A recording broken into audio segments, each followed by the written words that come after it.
Welcome back, Shalligators. Welcome back to Evil Week. Today we're going to talk about a sin that we all love so much, even more than pride, which you know I love. I talked about it in the pride video. Lust.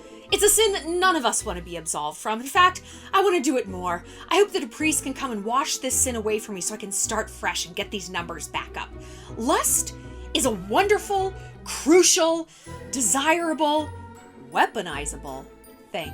And today, we're going to talk about a woman who weaponized lust perhaps better than any woman in human history outside of Cleopatra, who we covered last year on Evil Week. Marilyn Monroe. Do you like my Marilyn wig? I know this isn't how she wore her hair, but it's kind of the same color. I actually don't like this wig at all.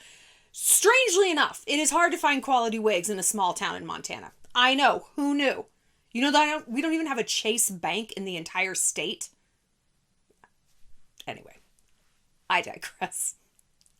We're going to talk about how Marilyn Monroe was the seductress she was. What is the essence of that seduction and what we can learn from it? And more importantly, how you can turn your worst emotional trauma into your greatest seductive weapon? What? Marilyn did it. And so can we. But before we get started, just want to remind you guys to check out the rest of Evil Week and past Evil Weeks right here on YouTube. And if you want to connect with me one-on-one, you need a little bit more in-depth help with some of your more nefarious schemes, head to my website, shallonlester.com, and click Submit a Question. You can also get a video from me via Cameo. Head over to Cameo. I'm Shallon XO over there. And be sure to watch me on TikTok and Instagram, little shorts. I do a little daily rants on celebrity news. Let's see what else. Oh, obviously, we have a new jewelry drop. Last collection with Vault NYC, we did Warm Blooded and Revenge. A lot of you guys picked up the Revenge necklace. It's so fantastic. And now we have Ruthless. We also have another one, Alpha, with some crystal designs. Ruthless comes in gold and silver. These are really small collection we're doing. We did not make a ton of them. We never do because, we don't want to mass produce. We want quality over quantity. Basically the opposite of how I am sexually. I'm a sexual maximalist. More is more, understated is overrated. But with jewelry, we got to keep it cute. So let's talk Marilyn. You guys have been asking for a video about Marilyn for a long time. And you know what? We could go into a lot of depth about her difficult childhood, her demons, her drug use, her alcohol. I don't want to do that. I don't want to sully her good name and her good reputation. I mean, I guess it's not so good. I want to focus on what? Evil. It's Evil Week. It's not Empathy Week. It's not Psychological Diagnosis Week. It's Evil Week. So I want to distill the essence of the people we focus on and get right to the heart of it. Get right to the core. Why was Marilyn such an icon? Why does history remember her as literally on par with Cleopatra? And how does trauma figure into this? Now, we've done videos on seduction before, and they are all sourced from one primary place. Our Bible, The Art of Seduction by Robert Greene. One of you guys was like, oh, Robert Greene's promoting a new book. You should see if you can get an interview with him. No, I couldn't handle it. I couldn't handle it. It's like in an audience with the Pope or with Jesus. No, I would just be like wheezing and hyperventilating, talking truly to a god. Or I'd end up being like, do you know how to make Tom love me? Like, I would just go so literal into my own life. It would be horrible. Anyway, I say this because I encourage you to pick up The Art of Seduction. I believe there's free PDFs floating around online. I know if you Google it, you can probably find it, but it's also always worth supporting an author. So go download his book. I prefer the big hard copy because it is so incredibly dense. There's annotations on both sides of every page, huge bibliography. It is, when I say it's like the Bible, you can't just sit and read it in a weekend. It is you have to digest it page by page. You're going to take a lot of notes in the text. I have a whole notebook. When I am setting out to seduce someone, I look at their sort of seductive personality and I come up with a strategy. And it's fun. I like doing that. I like the psychological analysis. Obviously, it's what we do here on the channel. So I really enjoy breaking down strategy because what is strategy? War. Strategy is the essence of war, and I love war. And instead of destroying someone, isn't it more fun to seduce them? Really. What's the difference if you do it right? So in The Art of Seduction, Robert Greene, outlines the 18 types of seductive character. Basically, you need to go through this and determine who you are, not who you want to be, but really where your strengths and weaknesses are and which one you fit, because then that's going to help you tailor your approach to your victim. So for example, one of them is like the coquette. Like, oh, I just like a big eyes and right? She's very innocent, like what, like Rose Nyland from the Golden Girls. You know I love the Golden Girls. Could be considered the coquette, like innocent and giddy and like no games, right? Just so earnest and forthright. I myself am the star. Now, what the star brings to the table is a degree of fantasy fulfillment, like this cinematic, not drama, but vibrance to life. And I do, like, the trips I go on are larger than life. How I live is larger than life. I have a wig collection, you know? And so that, it sounds kind of douchey, and I guess it is, and it could be construed that way. But it's also, I think, the closest fit for a narcissist, which I am.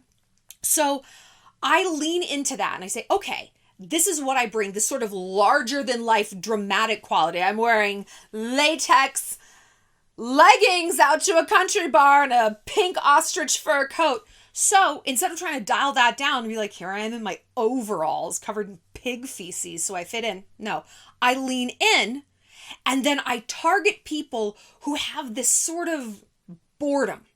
They have an itch that needs to be scratched. They want to feel cosmopolitan, international, alive. Guys who have wives and girlfriends always go for me. I don't fuck with them. They're so annoying. But they are drawn to that like big, bright aliveness that I embody, right? And so I try to tailor my victims to that. I don't try to seduce another star. That's very difficult. You can't seduce your same type. I mean, it's extremely difficult. Marilyn, on the other hand, is the siren, the quintessential siren. And this type dates back to ancient Greece. I mean, literally the sirens from the Odyssey, they were like, oh, come to the island or to the shore, I forget where we live, and we're beautiful, but we're also going to rip your fucking trachea out. Oh, we get a hand job, we don't know. Ooh. They would lure sailors to their island and like murder them, right? And this, why would that be a good thing that any woman on earth would want to emulate? Because men couldn't resist it. They were aware maybe there was an element of danger, maybe not. But at the end of the day, they didn't care. They were led helplessly to something that they wanted. They were, in essence, swept away. And this is the essence of seduction. People don't want to make decisions. They want to be told what to do. Very few people actually are leaders. Most people are followers. That's okay. You can't have 10 chiefs and no Indians, as the saying goes, right? That's okay. Be aware of what you need and what you enjoy. Don't fight it. Lean into it. Whatever you're into, whatever your type is, fine. But I say this because to know that most people just kind of want to be bossed around. Most people want to be told what to do. And more than anything, people want to be swept away. Never forget this term. There was a study done, I don't know, a few years ago. I'm sure they've done a few on unplanned pregnancies and like why they happen. Like where in the sexual experience do things kind of go like, we're not going to use a condom. It can come inside me, whatever. Well, they talked to women and overwhelmingly, I mean, they coined the term, the swept away phenomenon, because women kept using that term. I don't know. I was just swept away in the moment. I was just caught up in the moment. We didn't want to stop to use condoms. I didn't want to tell them to pull out. We're just swept away. I mean, ladies, we've been there, right? I mean, I have. You know, it's like, it'll be okay. We'll deal with it tomorrow. I'll take plan B. I just want to get swept away. I don't want to make decisions. I don't want to be responsible. I don't want to be an adult. I just want to be the girl taken over by a man. Interesting. Marilyn's life was difficult. She was an orphan. She was abandoned by her parents. She was kind of tossed around. She was looked down upon. I mean, certainly people think of her as this blonde bimbo. She was actually very intelligent, and she worked so hard in her private life to be taken seriously. And she was drawn to men who did take her seriously, like her husband, Arthur Miller. I mean, have you seen this guy? Ugh. but he liked her intellect and she was mesmerized by him. But we're getting ahead of ourselves. Marilyn had a fixation on finding love because she was abandoned by her parents. That was her Achilles heel. That was her forever psychological wound. Abandoned, unloved, no parents, no daddy. And so when you look at her, when you really break down her ethos and this, like, not even her ethos, her mythos, her behaviors, it's all very little girl-like. Her breathy high voice, her big eyes. Well, I forgot my glasses. Oh, I'm so sorry. Did I run into you? That's kind of how children act, right? When we think of like a boss babe in control, we're not like, we're like, hey, it's me. Fuck. I'm in the corner office. Who's got my stapler? Like, we're very like bombastic, right?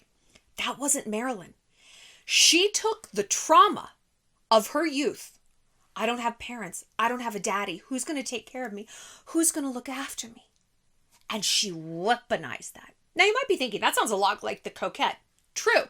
There's elements of that in there. It's that little girl at the core. But Marilyn wrapped a little girl in a whole lot of sexuality.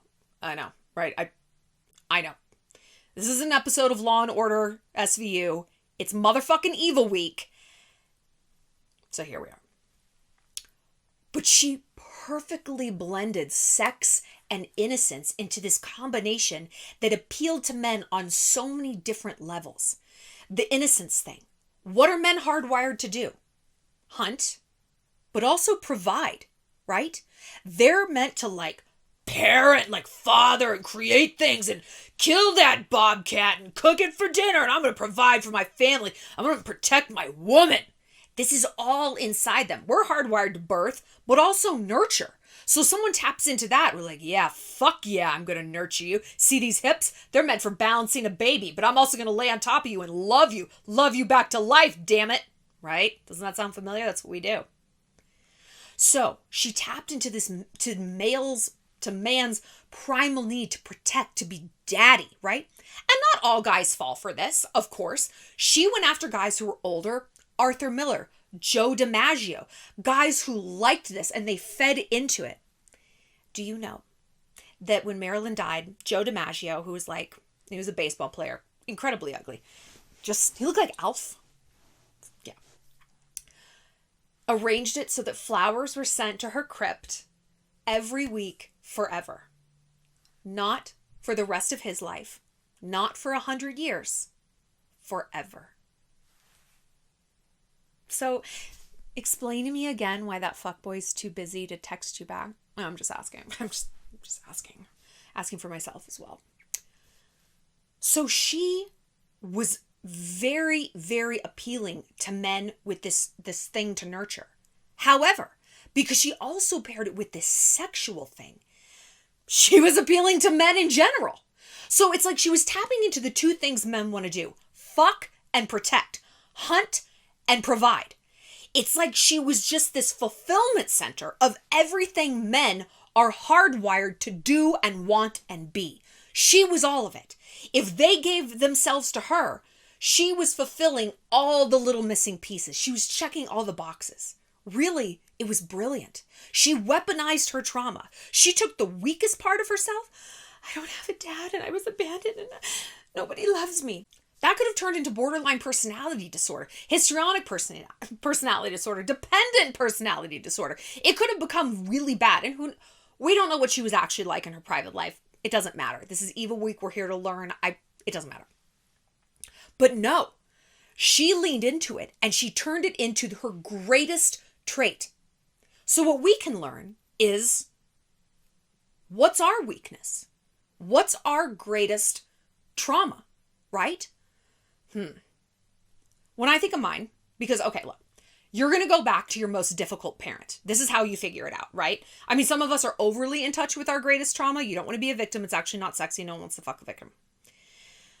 And no, Marilyn wasn't a victim. She didn't embody, I'm a victim. She said, I'm vulnerable. I'm giving you a chance to be the hero here. I'm not a victim like, I'm the sad sack. I have anxiety. Nah, that wasn't her thing. It was, I'm just vulnerable enough to let you be a man, to tap into your desires. So we're going to go back to our most difficult parent, right? Who is our most difficult parent? What did that dynamic embody? And how do we see that dynamic echoed throughout our dating relationships? I've told you. My mom traveled a lot for work when I was a kid. And when she was gone, she was gone. Like this was no cell phone, Zoom, nothing like that. And so it was a feast or famine thing. When she was home, oh my God, we were going to symphonies and playing and cooking and blah. And it was like the warmth of the sun on my face. And when she was away, it was like I was on the dark side of the moon. And I tend to have relationships that echo that. We have an amazing 3 days in Seattle and oh my God, it could eat you alive. And then I have to go back to Montana and I want to hollow myself out. I'm so upset. We have a fantastic date here in town and then I don't hear from you for 6 days. And then we have another fantastic date and all this sex and then another 8 days goes by, right? I have normalized that. And in some ways, I prefer it. If I'm being honest with myself, I'm not built for relentlessness. It's why I don't want kids. They're always there. Do you know that? You can't just put them in a kennel. It's very frowned upon. It's not like a tortoise. You just put a head of lettuce in a crate and they're fine for a few days. Very frowned upon, as it turns out. And I didn't like being married for that same reason. It's like you again. Where's my personal space? Where's my 3, 4, 5 days by myself? Unbothered. Let me miss you. And so I have learned to lead with that.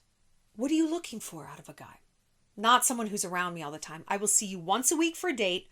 You can come over another day for sex. That's as much as I need to see you. Please don't text me 3, 4, 5 times a day.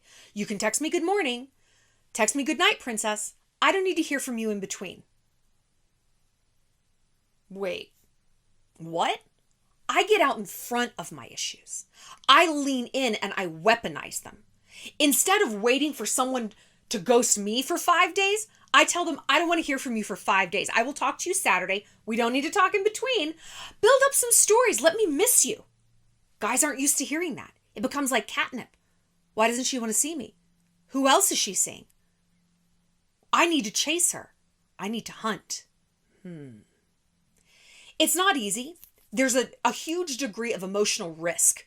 You know, it's like if I get out in front of my issues, if I try to take the reins, oh my God, what if I lose people? Bitch, what if you do? What if you fucking do? What if you do? What if you do? What if you do? Have you lost people in the past? Okay. Did the sun still come up? Is God, is she still on the throne? Okay. Your tits still perky? All right. You have friends? Okay. Did the world end? No. So why are we afraid to lose people? Let's normalize losing people. Bye. Let's instead be willing to risk losing people, to get out in front of our own issues, take the reins and start driving. Not let them drive us anymore. Marilyn was great at that. But the thing with the siren that differentiates the siren from any other kind of seductive character, including the star, because what I bring is sparkle, right? The siren brings sensuality. Now, we've done a video on how to embrace your sensuality. We did it about Billie Eilish when she came out with her Vogue magazine cover and she was dressed like a sexy World War II spy, like in the Soviet bloc. And people were like, oh my God. We talked about how to imbue your life with this sensuality, not just sexuality, sensuality. Because there's a difference. Sexual and sensual, one is very like pointed and blunt, and one is soft and alluring, not offensive, not in your face, but unmistakable. It's the difference between Marilyn Monroe, sensual. When people, I'll never forget, a reporter asked her once, Marilyn, what do you wear to bed? What are you sleeping? You know what she said? Chanel number 5. She didn't say, I sleep naked because I like to fuck. She didn't say that. It was all suggestion. There was nothing tawdry about her answer. There was nothing even overtly sexual, but it was, it existed in imagination. It wasn't what she said. It was never what she did. It's what she didn't say. It was implied. It was fantasy.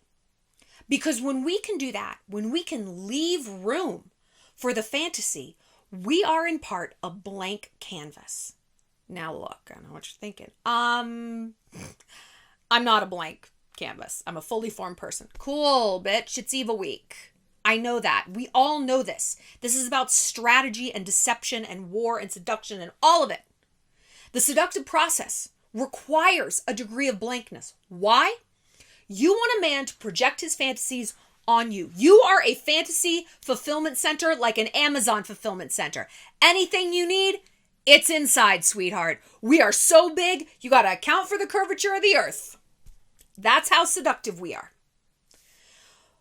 We want our victims to see all of their perfect outcomes, all the answers to their problems in us, right? And we can't do that. There can't be room for that if we don't leave space for it.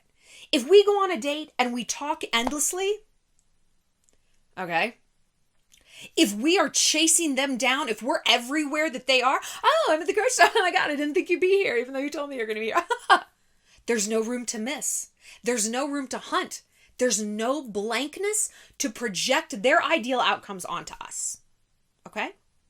The siren knows this. So you have someone who says, I sleep in Chanel number 5.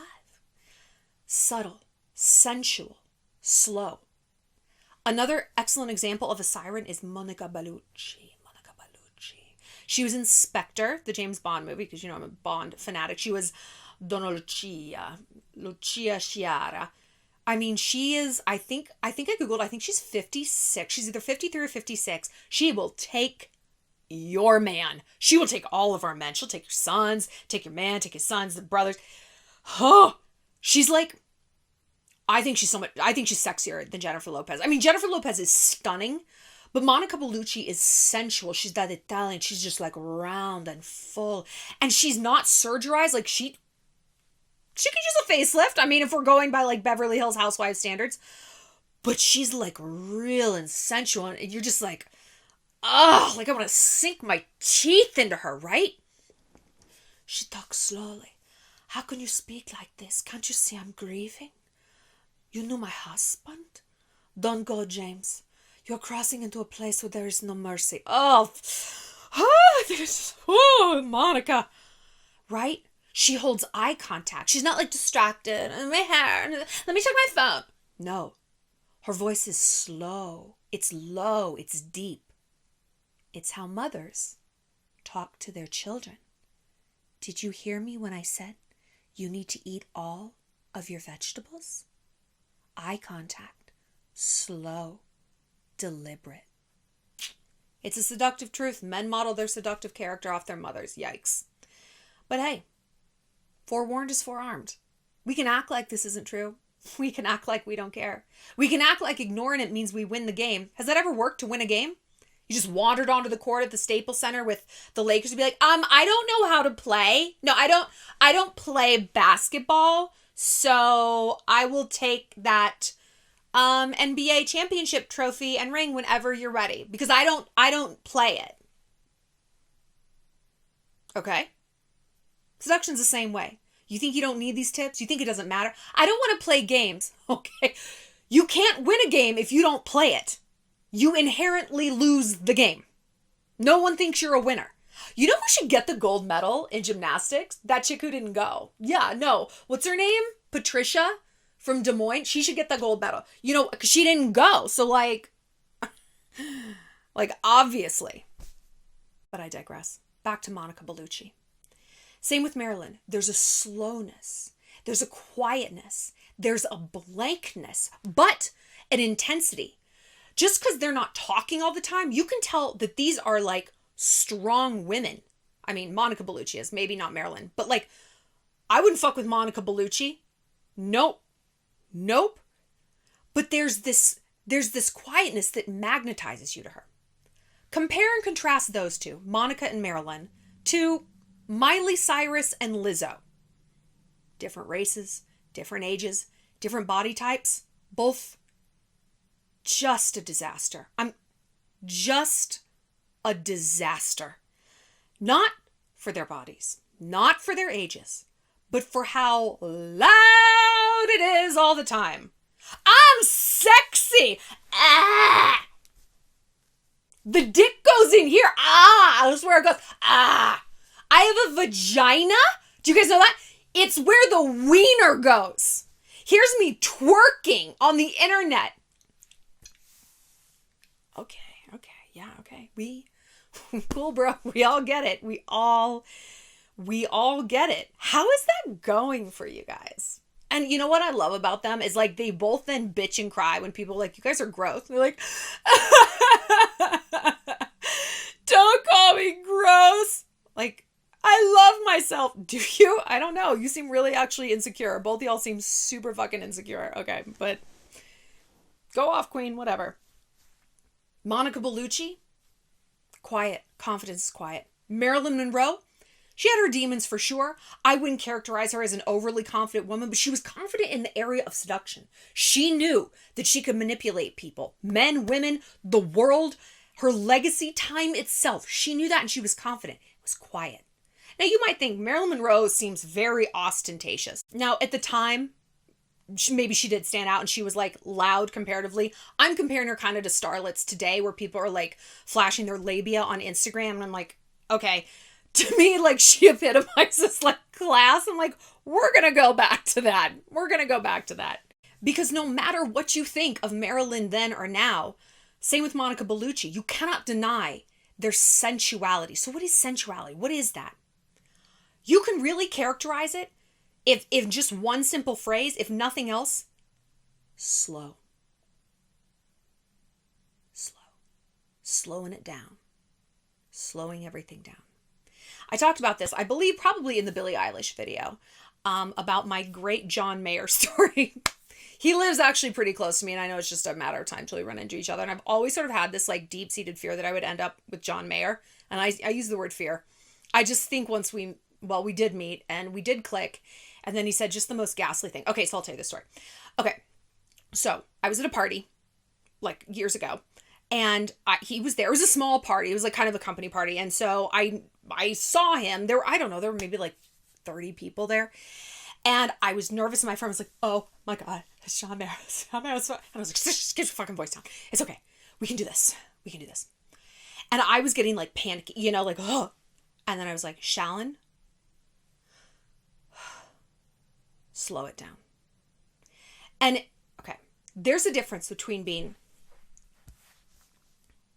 that nervous, twitchy, anxious, juvenile, and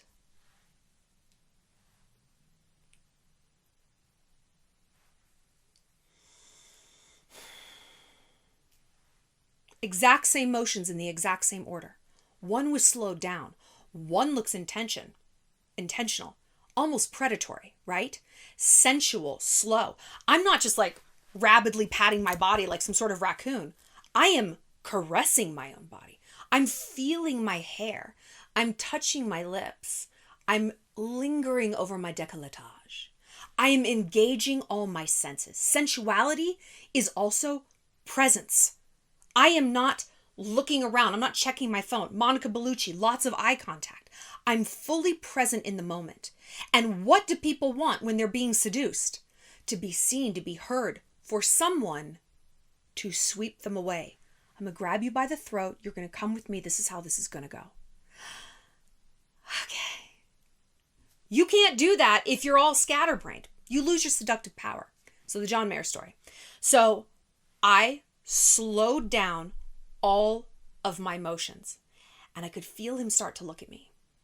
And I got even slower and I got even slower. I mean, I wasn't like, can you imagine? I'm like, drinking my champagne. But he comes slinking over to me and he said something like, you have the attention of every man in this room and you know it. It was something like that. And I was wearing this dress I called the closer. It was like this sort of this beige, like flesh color dress. Oh my God, it was a closer. And we ended up chatting. And I forgot this part, but my friend Perry, hi P, she reminded me like years later. I blocked it out because it was so horrible. Apparently he said he wanted to take me home and lick my... Yeah, it's the word you think I'm saying. I can see why I blocked it out. It's the most ghastly thing in the world. And I tell my friends that story now and they're like, so why'd you say no? I'm like, I don't know. I never considered that was the wrong answer. They're like, it was the wrong answer. The right answer was yes, let's go. But look, he came at me in such a gentlemanly, like, sophisticated way. I didn't expect the word to be entered into the conversation. I am sorry. kind of threw me for a loop. But he ruined it. He ruined the seductive character. What am I saying? What is the point besides me just enjoying telling the story? John Mayer and buttholes and whatever. Sensuality. If you don't know where else to look, presence and slow it down. And the results you will get are that quick. John Mayer will come out of the woodwork. It's like saying Bloody Mary 3 times in the mirror. You will summon John Mayer and his penchant for doing that thing and talking about it at parties with young ladies. Oh, brother. My point is, start there. Slow yourself down. Cultivate an air of sensuality. Beautify your surroundings. Don't have a lot of clutter. There's nothing less sexy and more low class than tchotchkes and clutter. You go to rich people homes? Now, one of you guys are like, not in England. Facts. But where I come from in Southern California, like, and even out here in Montana, like the wealthier the home, just the more curated it is. There's not like this spoon from Disney World and this thimble from the cruise. You're like, okay, it's all like people are intentional about their space. They want it to reflect their emotions, their inside. They want it to curate a mood. It's all very thought about. Same with sensuality. Get nice pajamas, beautiful sheets, nice bedding. Take care with your appearance. Have 2 eyebrows. 2. You don't need to have a whole bunch. You don't need to have 13 or 14. Just 2. You divide it right here. That's an easy place. That's how you know. It's just right in the middle there. You don't have to like divide it here and then there's one long one. Right in the middle. Also, no mustache, white teeth. Get some crest strips. Take care in your appearance. You want to cultivate an air of sensuality, sexuality? How much time and effort are you putting into something? You want to be an A-list restaurant, a mansion, a private jet. Those things don't happen overnight. Those things aren't unintentional. Beautify yourself as you would anything else in life. Not to just attract guys, but to cultivate this air of sensuality, to cultivate an air of high class. And then some grubby dude is going to come along. You're going to be like, I don't think so. My friend and I were out the other night and she was supposed to meet this Tinder date. And she's like, I want you to come with me. He's got a friend. I was like, okay. But the guy was like, he was like a hunting guide or something. And he's like, just to let you know, it's been a long season, so I'm in need of a shave and a haircut. And I'm like, Abby, this is what you write him back. CVS is still open. I'm sure you can find a razor. And she's like, no, I can't. I'm like, why? You look fantastic. I look fantastic. This guy's like, I'm basically the unabomber. Why is that okay?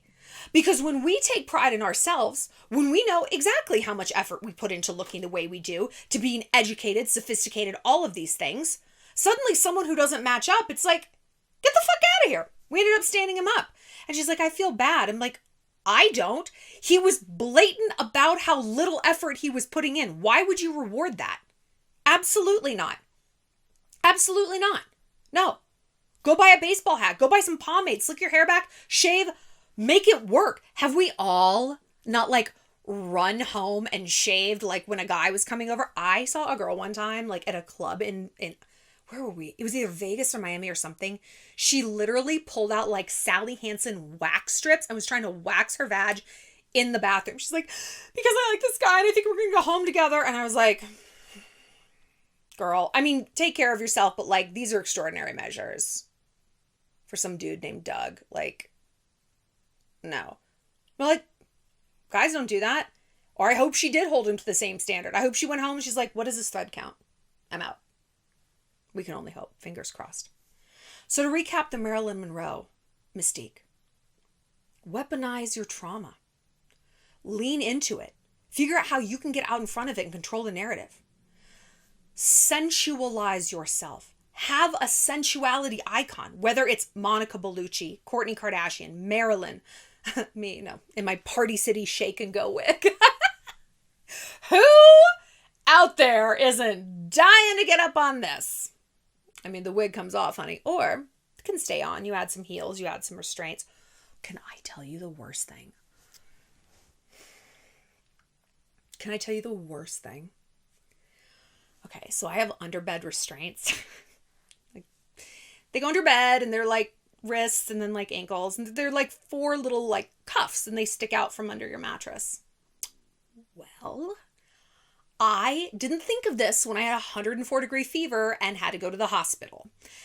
Didn't think of this when my mom came into town to help and pick up my dog and all this stuff. She texts me. She's like, I'm just going to assume that these straps on your bed are for Pilates, right? She's such a smart ass. I wanted to die. I was like, Mom! And she's like, I'm just saying, I think it's the wrong audience. I don't know that Montana dudes are into this. And I was like, you'd be surprised. Who says it's for the dudes? But like, in that moment, because I was friends with the nurse, like I made friends with the nurse and I read it to her. I was like, can you give me back the infection you're trying to get rid of? And can it just kill me? Can it just kill me? Okay. I am what I am. You know, I'm a red-blooded American girl. I'm a woman. I like men. And boy, oh boy, do I know how to use them. But the key to seduction is always first self-awareness and self-knowledge. Once we can look at our strengths and our weaknesses, we can tailor our approach accordingly. Don't be afraid to look at your strengths and weaknesses, you know, because even the weaknesses can become the strengths if you are clever enough. And I know that you are. Marilyn was. And girl, we're all molded in her beautiful image. I want to know your thoughts on Marilyn Monroe. When you think of like the most seductive women in history, who comes to mind? Is it a Monica Bellucci? Is it a Jennifer Lopez? It is someone a little bit more coquettish. Is that who you identify with? A Natalie Portman, a Kristen Bell, someone who's like cheerful and innocent. Like who is your sort of seductive archetype? And who do you find to be an anti-seducer? Who is very unseductive? I mean, for me, Miley Cyrus, because she's just so incredibly overt about it and like her mouth is always open. She's like sticking her tits up. It's like, what are you, 27 now? Like, we got it. We all got it. It's all just very heavy-handed, which to me is the inverse of sensuality. It's the inverse of fantasy, imagination, and that crucial blankness that we need for seduction. It's all just so juvenile and blunt. It's just a blunt instrument. We're a little bit more of a sophisticated weapon around here. We'll be back with more Evil Week. We'll see you later, Shalligators.